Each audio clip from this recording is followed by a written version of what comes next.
ಇನ್ನು ಈ ಜಯಂತ್ ಕೇವಲ ಈ ಚಿನ್ನಯ್ಯನಿಗೆ ಆಶ್ರಯ ಕೊಟ್ಟಿದ್ದಷ್ಟೇ ಅಲ್ವಂತೆ. ಈಗ ಹೊಸ ಆರೋಪವನ್ನ ಸ್ಥಳೀಯರು ಮಾಡ್ತಾ ಇದ್ದಾರೆ. ಅದೇನು ಅಂತಂದ್ರೆ ಗಾಂಜಾ ಪ್ರೇಮಿಗಳಿಗೂ ಕೂಡ ಇದೇ ರೀತಿಯಾದಂಥ ವ್ಯವಸ್ಥೆ ಮಾಡ್ತಾ ಇದ್ರು ಅನ್ನೋದು ಸ್ಥಳೀಯರ ಆರೋಪ. ಆ ರೀತಿಯಾದಂಥ ಆರೋಪವನ್ನ ಅವರು ಖುದ್ದಾಗಿ ನೋಡಿದ್ರಂತೆ.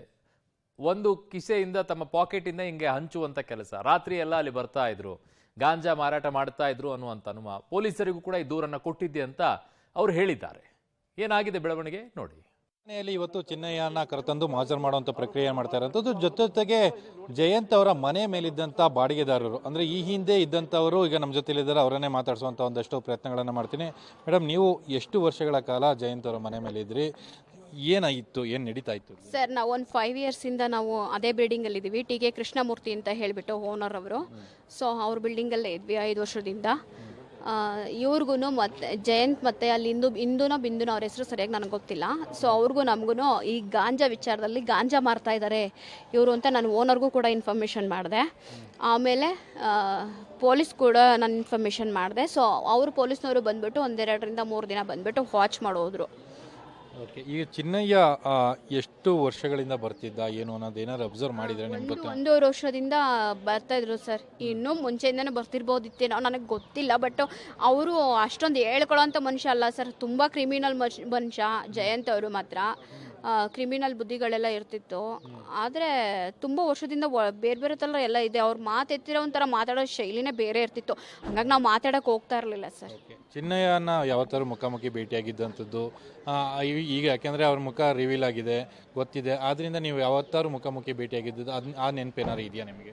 ಅದೇ ಒಂದ್ಸಲ ಗಾಡಿ ನಿಲ್ಲಿಸೋ ವಿಚಾರಕ್ಕೆ ಅದೇ ಕೇಳಿ ಮಾತಾಡಿದ್ದು, ಆ ವಿಚಾರ ಅಷ್ಟು ಬಿಟ್ಟರೆ ಏನೇನು ಇಲ್ಲ ಸರ್. ಓಕೆ, ಈಗ ಜಯಂತ್ ಅವ್ರ ಮನೆಗೆ ಸಾಮಾನ್ಯವಾಗಿ ಬೇರೆ ಯಾರಾದರೂ ಬರ್ತಾ ಇದ್ದೀರಾ? ಈಗ ಟಿ ವಿಲಿ ಸಾಕಷ್ಟು ಜನನ ನೋಡ್ತಾ ಇದ್ದೀರಾ, ಅದರಲ್ಲಿ ಯಾರಾದರೂ ನೀವು ಗುರುತಿಸ್ಬೋದಾ ಬಂದಿದ್ದಾರೆ ಅಂತ ಹೇಳಿ ನೆನಪಿದೆಯಾ ನಿಮ್ಗೇನಾದರೂ? ಅಷ್ಟೊಂದೆಲ್ಲ ಏನಿಲ್ಲ ಸರ್, ನನಗೆ ಅದೆಲ್ಲ ಗೊತ್ತಿಲ್ಲ. ಯಾಕೆಂದರೆ ನಾವು ಏನು ಬಾಗಿಲು ತಗೊಂಡು ಯಾವಾಗಲೂ ಇರ್ತಿರ್ಲಿಲ್ಲಲ್ಲ ಆಚೆ. ಸೊ ಏನೋ ಕೆಲವೊಬ್ಬರನ್ನ ಬೇಕಾದರೆ ನೋಡ್ಬೋದು, ಮಾಡ್ಬೋದು. ಅದು ಬಿಟ್ಟರೆ ಅಷ್ಟೊಂದೆಲ್ಲ ಏನೂ ಗೊತ್ತಿಲ್ಲ ಸರ್. ಚಿನ್ನಯ್ಯ ಬಂದಿರೋದು ನೆನಪಿದೆ ನಿಮಗೆ? ಹೌದು ಸರ್, ಏಕೆಂತಂದರೆ ನಾನು ಇವಾಗ ನೋಡಿ ಸಡನ್ನಾಗಿ ಶಾಕ್ ಆಯಿತು. ಸೊ ನಾನು ಆ ಮನೆ ಹತ್ರ ಇದ್ದೆ. ಜಸ್ಟ್ ನನಗೆ ಯಾರೋ ಇನ್ಫಾರ್ಮೇಷನ್ ಮಾಡಿದ್ದಕ್ಕೋಸ್ಕರ ನಿಮ್ಮ ಮನೆ ಹತ್ರ ಹಿಂಗಾಗಿದೆ ಅಂತ ನಾನು ಈ ಥರ ನಾನು ಮೀಡಿಯಾದಲ್ಲಿ ಕೊಡಲೇಬೇಕು ಅಂತಲೇ ಬಂದೆ ಸರ್. ಯಾಕೆ ಅಂತಂದರೆ ಇವ್ರು ಗಾಂಜಾ ಮಾರ್ತಾ ಇರೋದನ್ನ ನಾನು ಪೊಲೀಸ್ಗೆ ಇನ್ಫಾರ್ಮೇಷನ್ ಮಾಡಿದ್ರು ಕೂಡ ಯಾರೂ ಕೂಡ ಆ್ಯಕ್ಷನ್ ತಗೊಳ್ಳಿಲ್ಲ.